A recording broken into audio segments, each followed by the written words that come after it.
This event is about issues, it's about things that matter, and as one of our esteemed guests, who will be speaking late tonight, Deora Griffin said, it's not about telling people what to think, it's about getting people to think.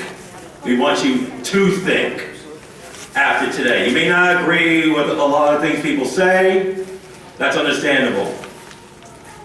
But you're going to hear views which you are possibly not prepared for.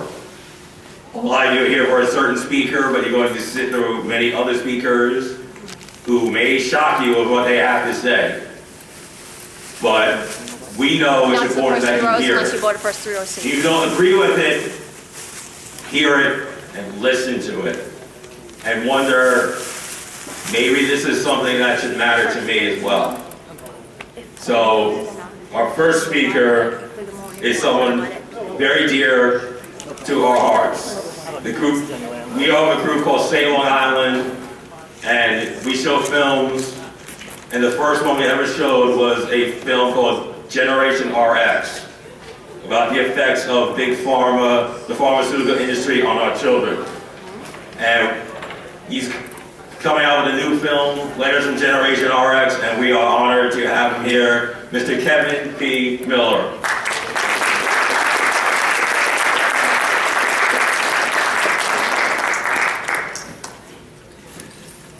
People said, well, why do you want to be the first speaker? And I figured there was at least a high percentage of people who were still hungover.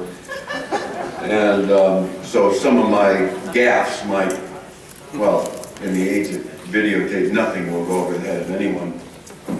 But good morning to you all. It's great to be here. I'd like to thank, as I did last night, I really would like to have everybody thank Gigi Bowman, because she is,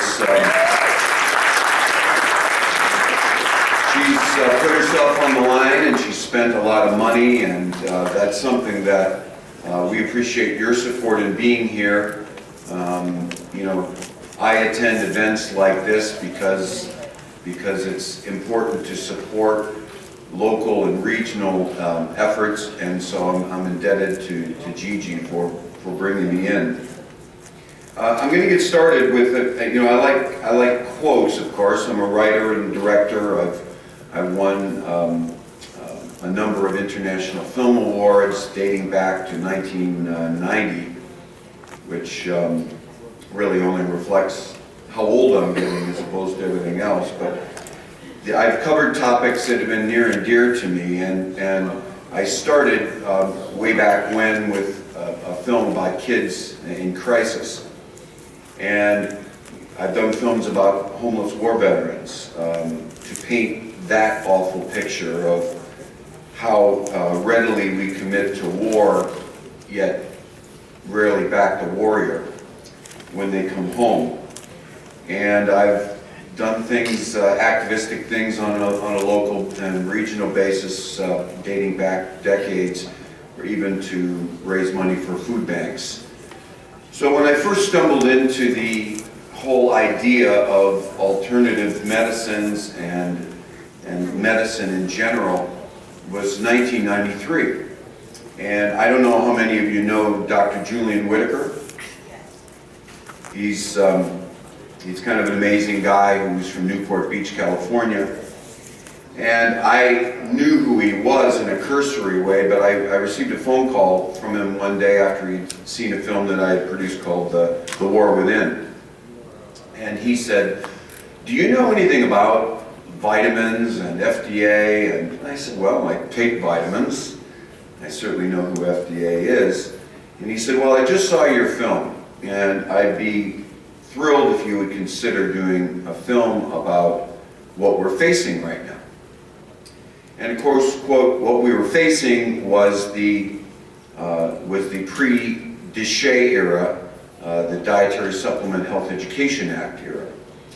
And as many of you may know, that was passed in 1994, and it is really why we have access to things called alternatives in this country.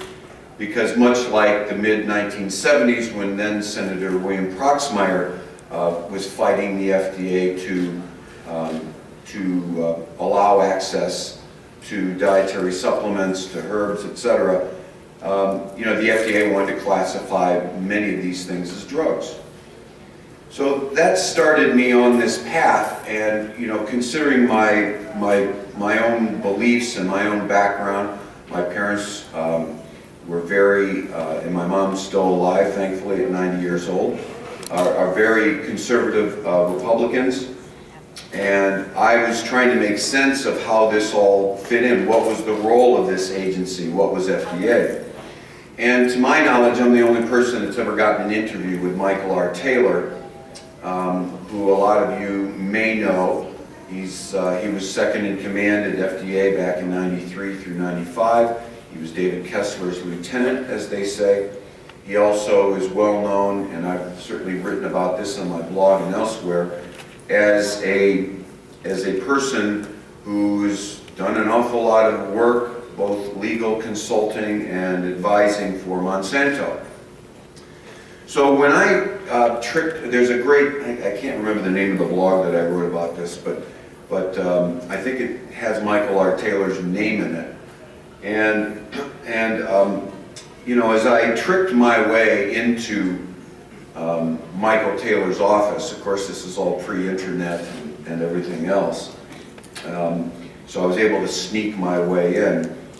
Once he realized that, number one, I had done my homework and I knew all the issues, and I had read the FDA's, you know, 1 million page diatribe against dietary supplements. Once he realized that, it was sort of like the jig was up. I mean, it was the first time that I had ever spoken on camera or interviewed anyone on camera about mental illness or about the, quote, remedies, therefore. And I asked him a question, and I said, Mr. Taylor, can you tell me why you have banned L-tryptophan, which of course is an alternative often used for not only sleep, but for some depression and some other things. And yet Prozac, which in the first 2 years of its availability on the market had 1,600 suicides. Now think about that, 1,600 suicides that they knew of in the first 2 years, and 28,000 serious adverse events. And so we had this back and forth and back and forth on it. And I used a tiny, tiny bit of that interview with Michael R. Taylor, not necessarily the portion that I'm talking about now, in a film called Let Truth Be the Bias, which is sort of like the first health freedom film ever really produced, at least in a more modern era. It was narrated by James Earl Jones, of Darth Vader fame, and This Is CNN, you know, that guy. And so when I was doing investigative research for that film, I was in the National Archives, and I was telling a friend here about this last night. I was in the National Archives, in the bowels of the National Archives, and surrounded by literally tens of thousands of videotapes and documents, and I found this footage that I guess I've never escaped. And it wasn't appropriate for Let Truth Be the Bias, but what it was people standing before their government in 1991 and essentially giving testimony to the fact that Prozac had harmed themselves, their loved ones, etc. And it was so moving and so dramatic. And how many of you seen Generation RX? A few, okay. It's featured very dramatically in Generation RX. And actually the first draft rough cut edit that I did, I actually made it an entire 10-minute segment on its own, because I so committed to featuring the voices of real people, particularly when they're harmed by prescribed medications. So anyway, this footage that I found in the National Archives was hours long, and it featured about 40 50, 60 people who were getting up there and saying the most horrific things. I mean, my father stabbed my mother, my brother stabbed his sister, you know, my husband tried to kill himself in front of our children, on and on and on and on. So as I said, it just wasn't appropriate at all for the film that I was working on, but I mentally filed it away. I'm a humanist, so it really made an impression on me. And so years later, fast forward to 2005, and I was in Washington, D.C. In fact, I had just interviewed Congressman Ron Paul, who was a congressman at the time, and he and I had a fantastic 40-minute interview, and Congressman Peter DeFazio, a Democrat from Oregon, and we were talking about codex and free trade, and you can kind of imagine the conversation that I had with Ron Paul and even Peter DeFazio, who's a hell of an intelligent guy. And so we had some time to kill, and so I said to my cameraman, well, you know, why don't we run over to this meeting here? There's an FDA meeting. I'll sit in the back with my laptop and I'll do some work, and I will, you know, we'll just kill some time until the next interview. And so I'm sitting in the back, much like you guys, and I'm sitting typing on my laptop, and I told my cameraman, just get all the FDA panelists and get all of the people who are speaking, who will come up to speak. And I really was not paying attention to what was being said initially. And I'm focusing on my writing and I'm typing in some notes from the Ron Paul interview. And all of a sudden, almost as if by osmosis, I remember lifting my head and cocking my head and saying, where have I heard this before? Because it just seemed to be this mantra that somehow I had been exposed to. And then about a minute later it kicked in, like, oh my God.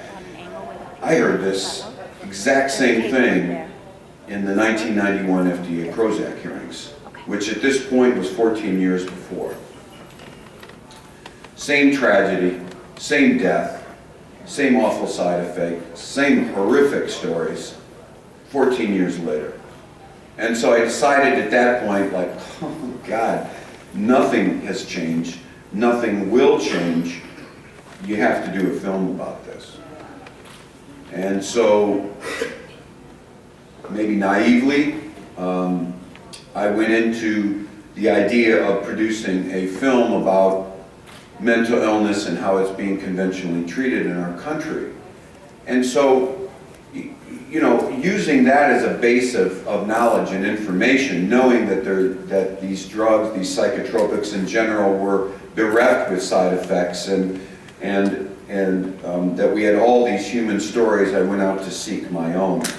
But one thing I also did, as I mentioned just briefly last night, if you were around, is that I discerned immediately that the most important thing to do was to create a film with integrity.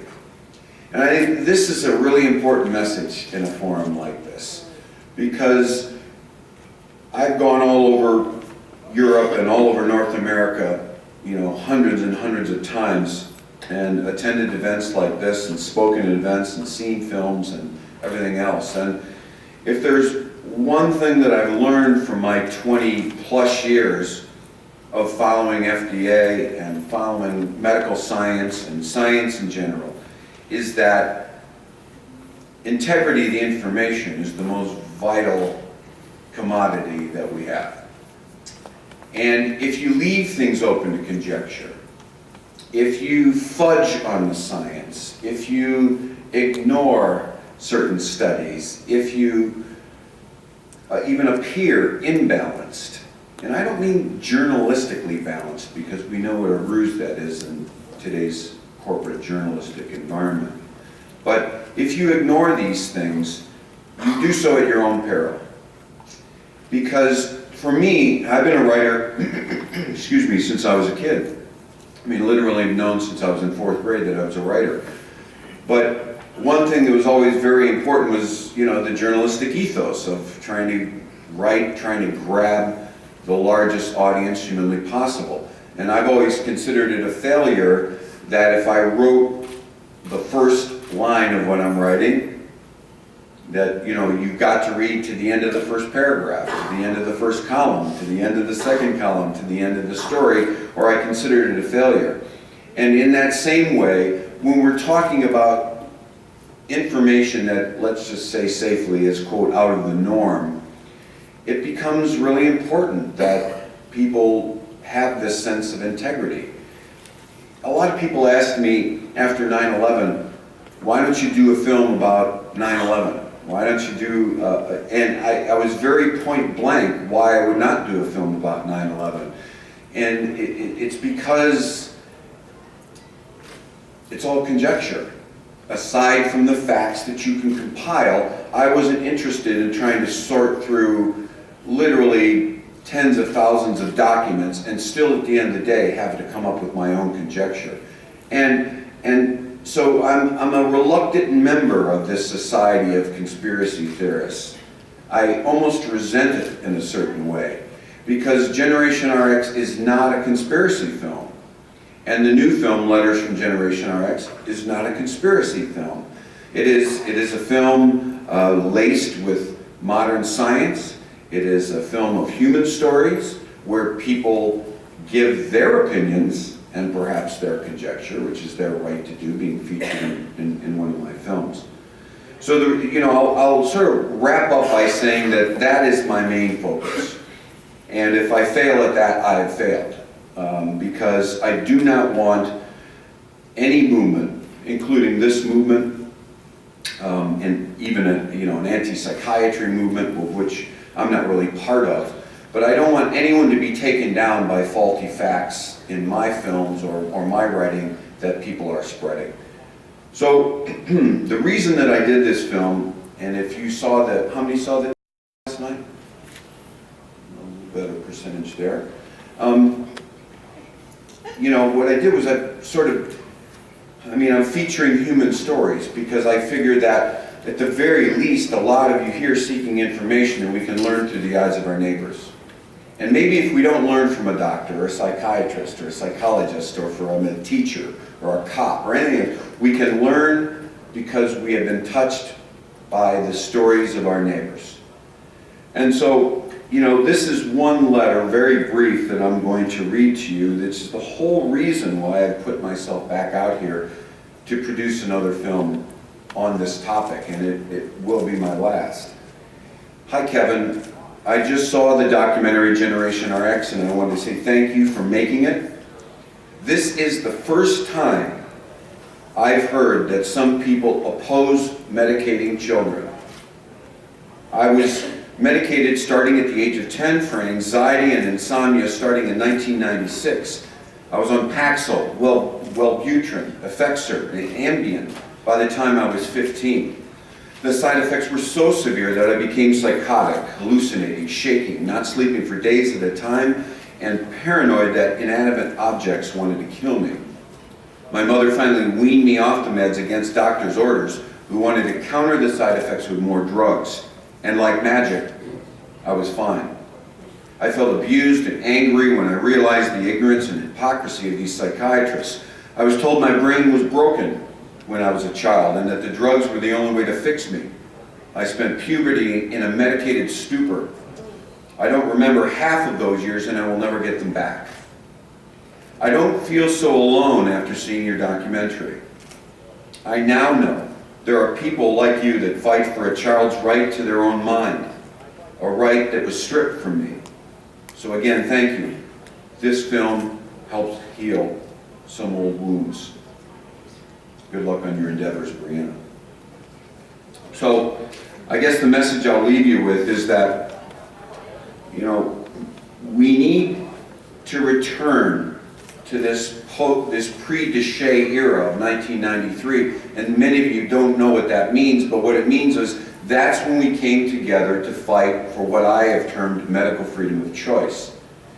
And medical freedom of choice is vital because it's not the extreme position of trying to ban Prozac or ban Risperdal or even Ritalin.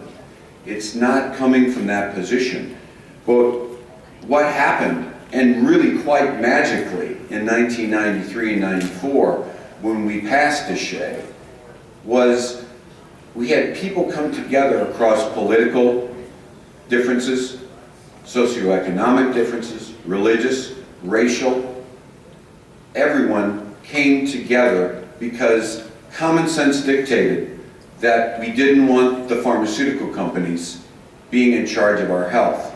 And so we put all the political differences and all of the differences known to man aside and put shoulder to shoulder together and created truly meaningful change. I mean, if that law would not have passed in 1994, it'd be game over. And so here in this era of faux news, I think it's more important than ever that we shelve some of the political nonsense and realize that in our commonality, that our neighbors need us to spread responsible information and to keep medical freedom of choice alive. I hope to meet you again when the film's done. May God bless all of you.